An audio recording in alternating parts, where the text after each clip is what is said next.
Hello guys, नमस्कार। एक बार फिर से स्वागत करते हैं आप सबका अपना भोजपुरी एंटरटेन में। तो गाइस, आपको बता दें कि आज मैं फिर भोजपुरी से जुड़ी हुई एक बहुत ज़बरदस्त जानकारी लेकर आया हूं। तो वीडियो को लास्ट तक देखना, ज़रा सा भी स्किप ना करना। अगर वीडियो अच्छा लगे तो एक लाइक ज़रूर करना और कमेंट में बताना कैसा लगा वीडियो।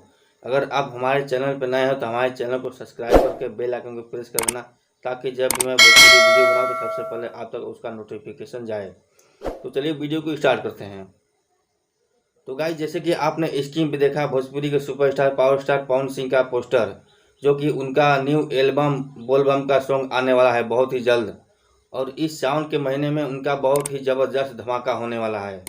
तो गाइस, आपको बता दें कि इस सावन में बहुत ही ज़बरदस्त पवन सिंह का गाना आने वाला है बोलबम का। तो गाइस, चलिए तैयार हो जाइए, हम भी तैयार हैं इस साल के सावन में भोले बाबा का दर्शन करने के लिए और पवन सिंह का गाना सुनने के लिए। हमारे चैनल को सब्सक्राइब जरूर करना। तो वीडियो को देखना ना भूले, बहुत ही जल्द आप लोग के सामने आने वाला है पवन सिंह का गाना। अगर अच्छा लगा हो वीडियो तो एक लाइक ज़रूर करना और कमेंट भी करना। तो चलिए आज के लिए बस इतना ही, फिर अगले वीडियो में कोई नया वीडियो लेके आते हैं भोजपुरी।